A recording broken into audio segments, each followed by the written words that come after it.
Greetings and salutations, fellow denizens of the deep blue sea, as I, Eric J. Chucky, joined as always by the boy. Hey! This is the Two Nerds Podcast, and before we talk about what we're here to talk about, I'd like to talk about all the shit in the description. You can click on it. There's links. You can watch me stream on Twitch, or check out the VODs before I put them up here, if I ever put them up here. Sometimes I have so many technical difficulties that I don't put them up here. You could buy my books. I've got 5 out now. Yes. You can just pick up the 5th one if you don't want to buy all 5. It's a good starting place for the series. It is. Or you could pick up the other 4 as well, or you could start from the beginning and slowly add to your collection if money is a problem. There's also links to a Patreon, which we have, which we only really have the one subscriber right now, and that's Rob, whom we love. Platonically. I realize I have ruined the suggestion that we are actually platonically friends by insisting that we are platonically friends. It has big no homo energy. Right. Yes, all of that. Was there anything else I forgot to mention? No, that's usually the stuff. Like, comment, subscribe, don't hit the bell. Yeah, you can follow me on Twitter. Every now and then I'll tweet a thing. You can follow the boy on Twitter and never read a tweet. Think of it like collecting a card you'll never use for anything. Mm-hmm. So yes, this is a catch-up podcast, which for us is usually just sort of a lame duck podcast. It's kind of like we don't have anything else to talk about, so we're just kind of talk about what's been going on lately. But it's actually been long enough since we've done a proper catch-up podcast that we've been up to a lot of shit. Yeah.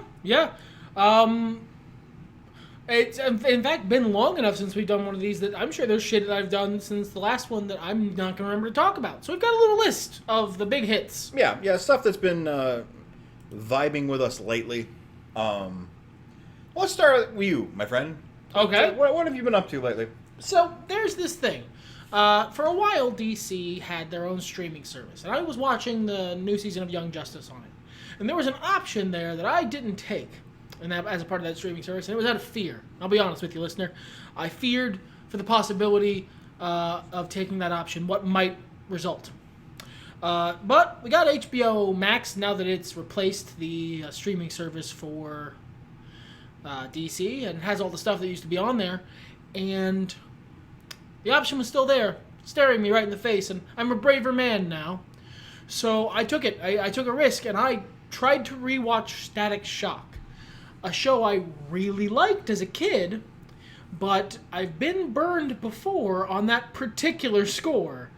And a part of me kind of wanted to just leave things lie, let my nostalgic memories sit, not revisit what I liked when I was, a kid or a teenager, and then have to be horrified, how bad it is. But I am pleased, proud, and very happy to announce that that's not the problem here. Static Shock is still really, really good. It's a kid's cartoon, but it's not patronizing the way a lot of kids' cartoons can be, both old and new. It holds up really well in terms of quality. It is about as good as I remember it being, which is really, really awesome because it's just like I really liked that as a kid, and I wasn't expecting it to be good. It also makes me happy because there are rumors. The rumor come out. Does Static Shock gets movie? I gotta tell you, listener, that's gonna be a good fucking day for me. Yeah. That's gonna get me back into a DC movie theater real fast. Speaking of, and this is telling how far back it goes to not too long after this time last year. I want to say March, April, maybe. I was planning on doing a video series that I'm not sure I'm going to do anymore, so I have no problem really talking about it. Because, god damn it, sometimes you just have to do things for yourself, not in, slavery to capitalism. Not that this makes me any money anyhow. Though this podcast very specifically does not make us any money. If you see ads on this podcast, that's because YouTube decided to put them there. Yeah, we don't get money out of it. No. Resolve that problem however you'd like. Yeah. Patreon, books description. I don't know. Adblock software, I don't have a Ko-Fi or Coffee or whatever the fuck it's called. Whatever. Anyway. Where was I? Oh yeah, I started watching old cartoons that like I missed out on in the '90s and 2000s and stuff. Biker Mice from Mars. I started watching the 2000s Ninja Turtle series. It was okay. Yeah. And I went back myself and rewatched the '90s Ninja Turtle series, and I was surprised that it held up. Yeah. Notably, certain cartoons from my childhood do not hold up particularly well. The Spider-Man '90s cartoon series, that's rough, buddy. Like, the voice acting is still beautiful, but the plotting is not the best. Yeah. I had that problem with Tiny Toons, although I wonder if that was just because of the 3 different studios they had working on the show. I happened to catch episodes from the one that was eh. I also watched the new Animaniacs on Hulu. That came out last year. A cat just knocked over my trash like a little asshole because there's throw up in it and he wants to eat that throw up. I'll talk for a minute if you don't mind picking that up, please. Yeah. Yeah, the new Animaniacs on Hulu came out around October last year, and I enjoyed it. I was surprised to find that my least favorite part were the Pinky and the Brain segments, because when I was a kid, like, I don't know, I found them really enjoyable. Part of that is adult sensibilities creeping in, like, and they've softened it, but, Pinky's fun. Why's the brain got to be so mean to him? That diminishes my enjoyment of this cartoon. They were also really long. Like, I really enjoyed the writing on the Animaniacs segments. Most of them. Some were just cheap shots of Trump, which, I mean... yeah, let's do topical humor in the thing that takes a year and a half to make. That's smart. Sadly, it held up. Oof. But most of it was pretty good. I really like the new character, Nils Neidhart. He is a German Olympic athlete who is a throwback to the really buff dog from Tiny Toons in mediocre Arnold Schwarzenegger impersonation thing. Mm-hmm. But he's like all cocky and also sad, and I don't know, they just play him really good. I hope there's more of him in the next season. But now I have stalled for time enough. Yep. Let's move on to something else you've done. Well, I mean, let's what have you been up to? Well, I've also made use of the DC content on the HBO app. In fact, we both have been using the HBO app. It has immediately been worth our money because we watched like an entire season of Friends and we haven't had it for a month yet. It's just so easy to sit down and turn it on. Whether you're actively watching it or you're doing something else, it is just so comfortable. Friends is a comfortable old blanket. You like the blanket. Is it the most hot new thing? No. I don't care. It's good. It's a fun show. Yeah. It gets a lot of shit online these days, and I don't care. I'm not even mad at you people. You're just depriving yourselves. Yeah, I mean, it's funny. I watch a lot of Beard Bros, too. And one of them was talking about how frustrating that behavior is, just to hate on stuff because other people like it. Like, no other reason other than this is popular, and it will instantly make me cool if I pretend like I hate it. Like, don't. You're only cheating yourself there. No one's going to just suddenly jump on board with you unless they, too, never had any, attachment to the material and are like, I could also get cool points from this cool person if I mimic their cool behavior. You don't. You're just an asshole. Let other people have fun. Anyway. We were doing the Marvel movie marathon, if you guys remember from our movie homework podcast. We're still doing that. Yes, but we ran into the Spider-Man problem, where that is not available to stream anywhere unless you want to pay for it, and maybe we could. We just we've been doing other stuff. Yeah. But Friends has been a nice reprieve from that. But me personally, I started watching the Harley Quinn show, which was what was going to get me to buy the DC app, and then I waited too long, and that failed. So I've been watching on HBO, and I like it. I think it's second-rate Venture Brothers. But Venture Brothers is so ridiculously good that like a second-rate Venture Brothers is still really good. I have reports from him and other people on the internet that it's a good show. Sadly, the beginning, as I understand it, half of the first season, Yeah, roughly half. is predicated on a bit I am so goddamn tired of that the presence of just like undertones of that bit ruined a really good movie for me recently. The Lego Batman movie's really good, and I don't like it that much because of the presence of a joke that I am elementally done with. It is the most run into the ground, dry ass, dead horse of a joke. It's exactly in that stage of like the WWE would use this joke because it's that dead. Yeah.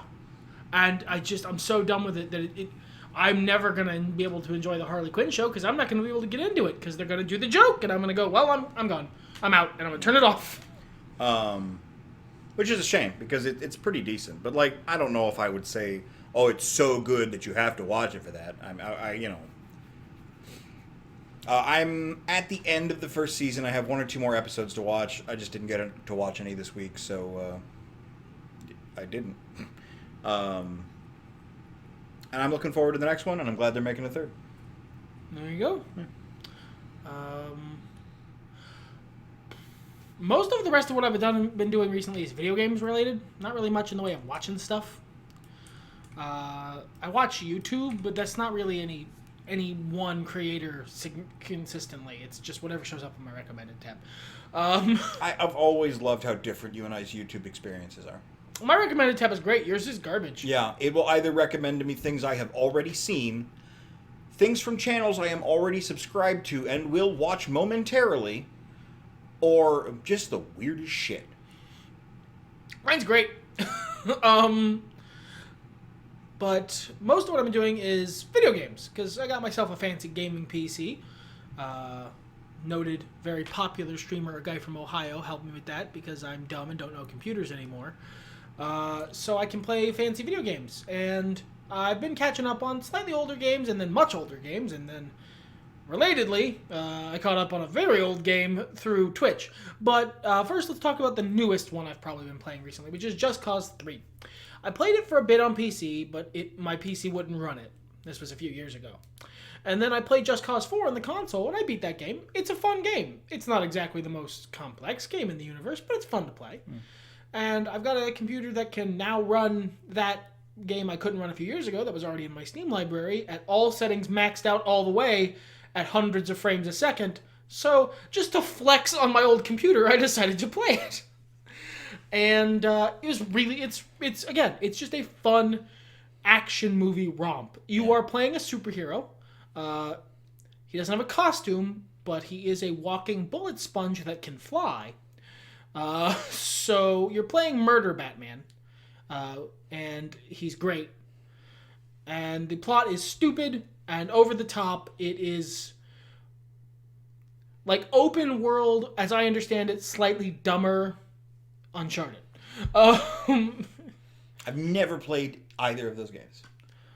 They're like, I'm being unfair. You're playing kind of a jockey dude who shoots people. That's about the only similarity. But it's fun. You blow shit up. You fly around the map. You shoot dudes. It's mostly there just to flex on the fact that I have a fun, cool computer now. This is pretty quick. The only other thing I had been doing on PC was I bought New Vegas and all the DLC because I wanted to check out and see what the mods were like, because I only ever played New Vegas on console.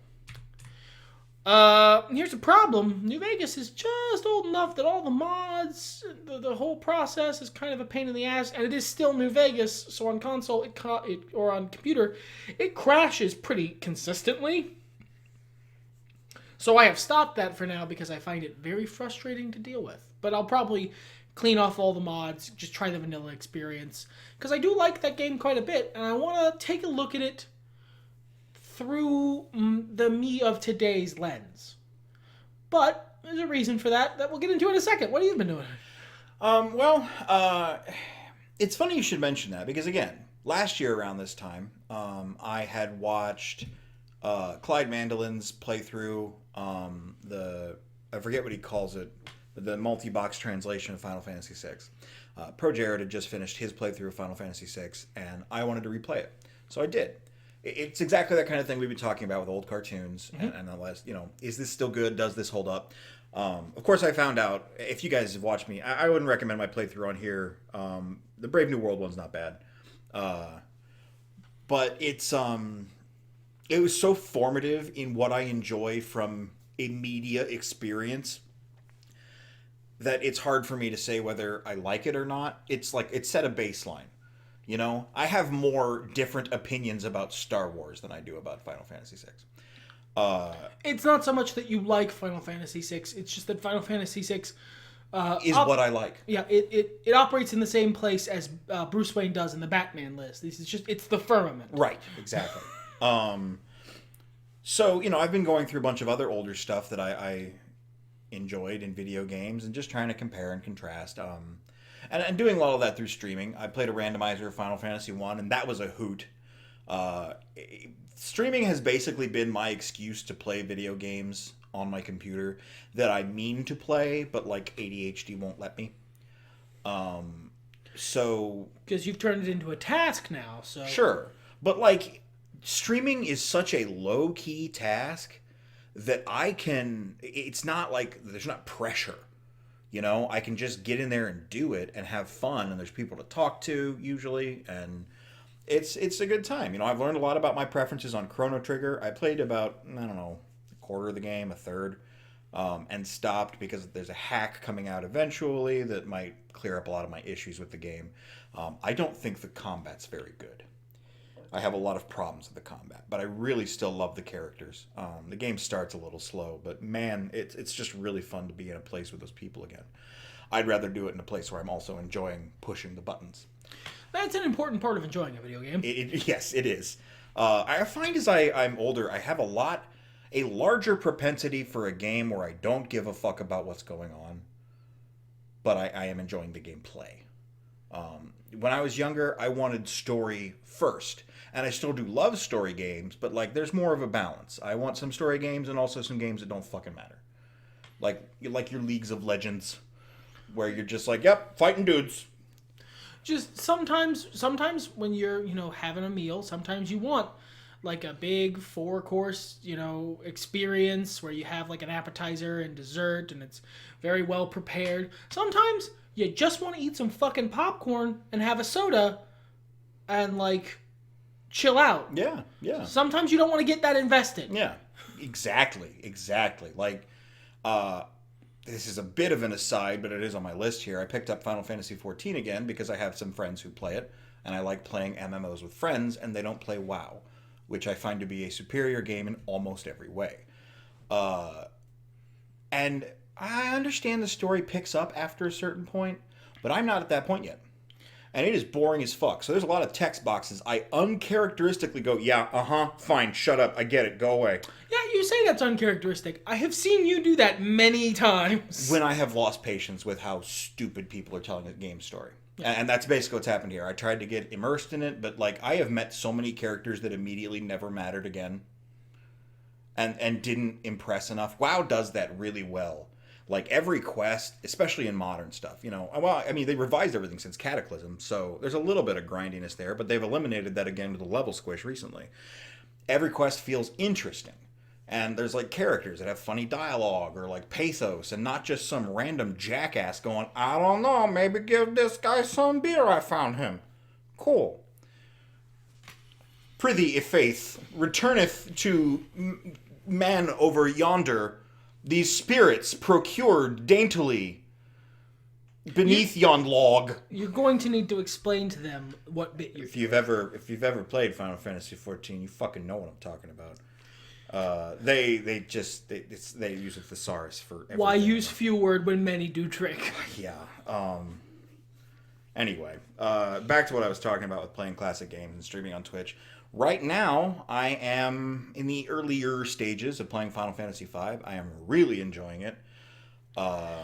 Same. I pretty regularly watch White stream, as you might have guessed from the fact that we are really, really good friends. And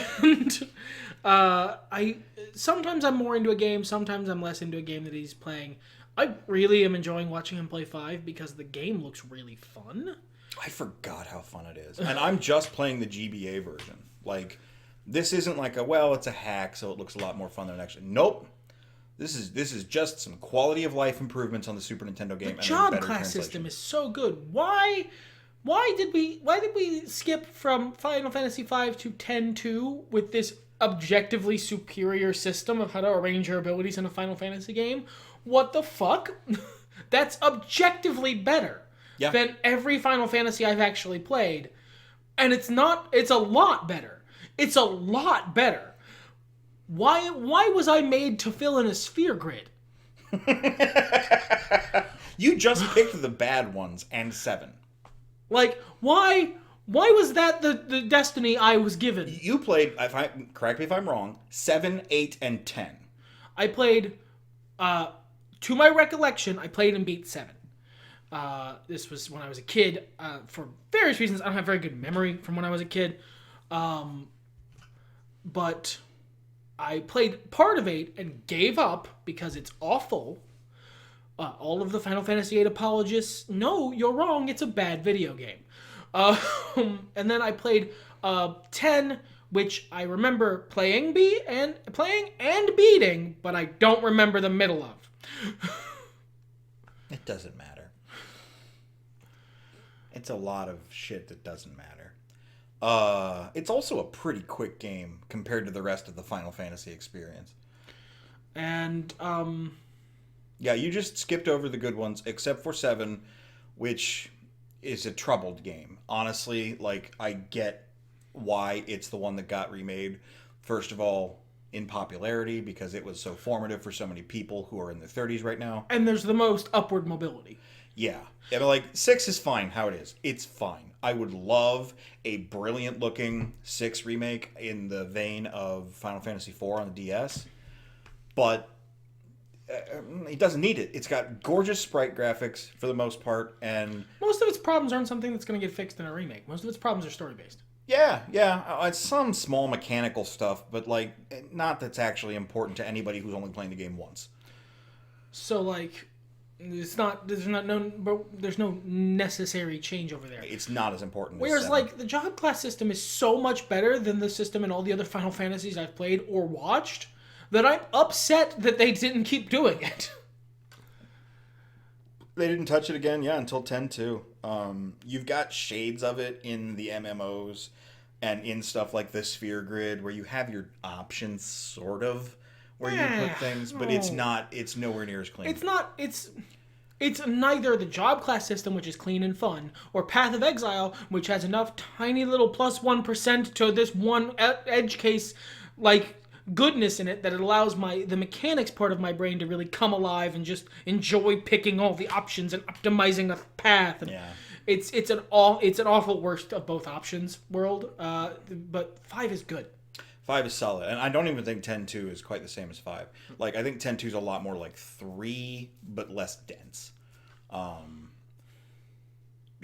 stands out in a way that the other games don't. I wish its story were a little better. But it's a little. There are numbers. We are going through them. It's the 1990s, and this is a fantasy story. It's a Final Fantasy story. On top of it, yep. This was intended for young people. It's not very deep. You want probably the best version of this is going to be the Guardians of Ga'Hoole. That's probably the most condensed. Guardians of Ga'Hoole's a good movie too. Yeah, like that's there you go. There's your coming of age tale with secrets and twists. Enjoy. Instead of dumb people, you had to look at cool owls. Yeah, fuck yeah. Anyway, yes. The thing that we were building toward here, before I started playing Final Fantasy V, I mostly played through Fallout 1. Mostly because I, as his Fallout 1 Sherpa, failed him catastrophically and forgot to have him pick up a piece of very important evidence that is required, that I forgot was required, to get the ending of the game, which is the coolest and the best in canon. Which it is stupid that like a robot told me what I needed to know, but I needed to take that information to a woman for her to go, okay, it's fine, you can use this against the final boss. Yeah. I approve your usage of this knowledge you already have. You need the proofs. And like, I only remembered that it's a very, very hard speech check, so I made sure that he had a good high speech so he could do the cool ending. And I forgot that you have to go to the Brotherhood of Steel bunker, and there's just one NPC that's really out of the way. You have to go talk to her and get a fucking mixtape that proves you're right, so that you can do the cool ending. And so he decided to stop the game there because Fallout 1 came out in the late 90s, and it is plagued by being a PC RPG in the late 90s. As someone who watched this entire playthrough, and there's this YouTube series. I forget the guy's name, Raz something. Where he has he calls the lady he lives with, his wife, go through video games when she's never really played video games before. Something like Girlfriend Plays or something? No, that's a different channel. Oh, okay. So he did that, and then he's been going through and having her try different games with different levels of assistance from him, blah, blah, blah. So I took something that he said to heart, and I decided not to let White play through this blind, because he found that it creates a better result if you have someone who knows what's going on to kind of Sherpa you through things without holding your hand too much. So that's what I aimed for. Here's the problem. That game's fucking unbeatable without that. I forgot how much the Fallout 1 is just riddled with 90s PC RPG bullshit. Just moon logic puzzles and unhelpful shit. And it seems like the game actively kind of doesn't want you to play it. Yes. Or at least not to beat it. And in that very smug, like, no, that's not quite right. Like, it's clearly a game that's supposed to take you a couple tries, because it's also very possible to completely fuck yourself and not find out until dozens of play hours later that you've completely fucked yourself. And that's not just true of the stuff you found. There's other ways to do that I found since. Oh, sure. And the me of today, and I have crowed long and loud about how much I love the classic Fallout games on this podcast. Go back, listen to them. The me of today, who having seen someone who wasn't introduced to this when he was like a little tyke, and just given access to it, and that was the video game he had, so he played it for dozens of hours and shit like that. Although I did mostly play 2 rather than 1. Without having that baked in like nostalgia goggles for it, the game is just rough in some places. It's still a fun, good game, but yeah, I will say that I enjoyed overall my time with Fallout. I don't think I'll ever touch it again. Nor should you. Let me talk about the positives. Yeah. We can talk about the negatives, and then we can talk about the last point on the list. Positives. Tony Shalhoub. Yeah. Honestly, the voice acting in general, and coming from having played 3, New Vegas, and 4 almost to completion for most of them. Yeah, including DLCs, all of them almost to completion. It's good to see some of those characters that I met later. Yeah, like Harold. Yeah, or I swear there was somebody else, but now I can't remember. Anyway, and just see a lot of the archetypes, a lot of the foundations, the Brotherhood of Steel, seeing them in a vacuum. I forgot how friendly the Brotherhood is in Fallout 1. Yeah, they're real nice. They're like actively recruiting. They're kind of assholes, but they let you in. Later, that is not the case. And just like exploring around and seeing early versions of a lot of the concepts I've come to know, in 3D and in more modern games. Killing shit feels good. Yes, the combat system. For all the game's many faults, the combat system really isn't one of them. I have some frustrations that are based in stupid RPG bullshit. And I say that as somebody who desperately loves RPGs. A lot of other stuff I've been doing, and I think I've mentioned this before on the podcast, is watching, oh Lord, what is his name? Poofy hair man that kind of sounds like me. Matt? It's not coming to me. Literally, the only thing coming to my brain is Mercer or McGrory. I got nothing. No. Matt McGrory's been dead for ages, and I can't imagine he'd have a lot to say on the subject of Dungeons and Dragons. But anyway, if you've heard what I've said, I'm pretty sure you know him. If not, search Matt Dungeons and Dragons and look for a thick guy with floppy hair. Going through the old editions and Yes, and like him explaining a lot of the shit about the old editions, and then me immediately after playing Final Fantasy games, which are based on D&D, like fucking galaxy brained me into, oh, that's why they do this dumb shit. because it's based on dumb shit that other people decided that we as a role-playing game culture have since shed like so much dross. But only recently and not all of it. No. There's still bits of it remaining. And Fallout has some of that. Yeah, like as a for instance, there's a very important, well, not important. There's a very convenient thing you can do to take some of the early game pressure off you in Fallout 1 that is in every other Fallout game would be a speech check. It's a barter check, and I did not remember that. And that's whatever. I had the money to pay for it, and then very soon after had more money than I knew what to do with. That's basically how that game goes. Is pretty soon after you get the water chip back to Vault 13, you become rich. Yeah. But I was talking more of like the flaws in the combat system, which are not very well relayed because they make sense logically, but this is a video game. So like if my dog happens to get between me and my target, and he's using a machine gun, there is every chance I will perforate my fucking dog, which I have no control over. Like, I don't control the dog. I don't control my friend Ian. They just do what they will. Yes. Categorized largely by Ian standing in a doorway and not letting me pass through until I move far enough away that his pathing decides it's time for him to get out of the doorway. Ian the South-going Zax was my favorite fucking meme. The entire Fallout 1 playthrough is on this channel. You can experience my frustrations in real time. And you can experience me in text giving very bad advice. Another frustration I had is that the NPCs are so indistinct for the most part that you never know who you're supposed to talk to like get stuff. And the ones that you talk to that don't give you stuff are so fucking boring, it never seems worth it. So, one of the early RPG things that exists in Fallout 1 is you basically need to talk to every human being you see.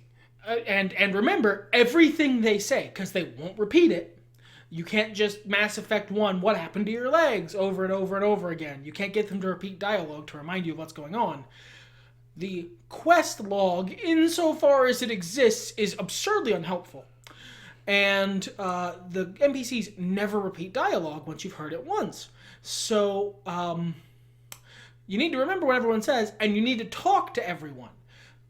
So since most of the NPCs are complete paste creatures that they don't even go to a dialogue screen, they just have a little atmospheric line that pops up above their head if you click on them. It really disincentivizes you to do this thing you absolutely fucking have to do to understand what's going on. I will use a different RPG from the same era as an example, Pokemon. You have to go through, and I could say this of a lot of RPGs, but we'll use Pokemon here, because you have to talk to everybody, because there are random-ass motherfuckers that have HMs that you need to teach the moves from to your Pokemon so you can get through certain areas of the game, like not optional areas, and game. They're not signposted. No, they're not signposted. It's a fucking Game Boy game. Everybody looks the same and they're in black and white. But all of the NPCs have something interesting to say, whether it's comical, whether it's, informative, whether it's world building, all of them will say a thing. Whereas in Fallout, some of the dialogue, some even like little pop-up lines are really hilarious. But there's 3 of them in a given area. I didn't think, upon going back to classical Fallout, that one of the most faithful recreations of the classic Fallout game in New Vegas, a game hailed as being basically the only real Fallout game that carries on the spirit of the originals, truly, because it was made by the same team, by many people online. I didn't realize the most faithful recreation, the most faithful aspect would be the fact that every single NCR soldier you meet says, patrolling the Mojave almost makes you wish for a nuclear winter. So much so that you think it might be their greater good as cult. I didn't realize that would be the most faithful aspect, but apparently it is, because everyone in the Fallout 1 Wasteland has like 3 lines that they're gonna say. That was another thing, speaking of the Wasteland, just moving through it, The number of times I got stopped for jack shit. See, no, I like that. That's something that I know annoys you that I think is really cool. Loved it in early game. If they had a system to, like... If it wasn't random. Sure, if it wasn't completely random throughout. Like, if they compared it to your level and then gave you only certain interactions. Because being stopped and being told I'm thirsty in the beginning of the game would have meant a lot. Being stopped because I stubbed my toe on a rock and lost 2 hit points is very important. When you have 12. But when I've got like 1 billion and I'm like, okay, why did you waste my time informing me of this thing that is immediately going to go away once I travel 5 more steps? Well, they are pseudo randomized. You happen to be going through a lot of zones that, like, up in the area where you're generally low level, once you were rich and had 1 billion hit points. Yeah. And you didn't happen to go to any of the places where that shit happens when you were low level, and because remember, you accidentally stumbled past half of the game. Yes. Which is the thing I remember really liking about Fallout 1, because that's cool. It's just everything is where it is, and if you know where things are ahead of time, you can sequence break pretty easily. That's true. I didn't remember that is only possible if it's not your first run through, because once you do that, the game assumes you've seen everything in the story before that, and thus, if you haven't, like my poor friend White Raven here, makes no goddamn sense. Yeah, they will update a lot of NPC dialogues to skip past shit that I'm not aware of. Who was it I ran into? Oh, the Brother Maxton or whatever, the guy who was in charge of the...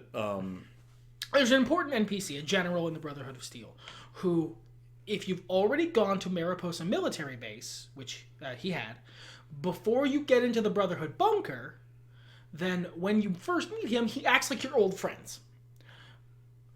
Which is perfectly understandable given the era of game it comes from. That's going to the military base is an event trigger because it's really far out of the way and they don't expect you to just wander up there.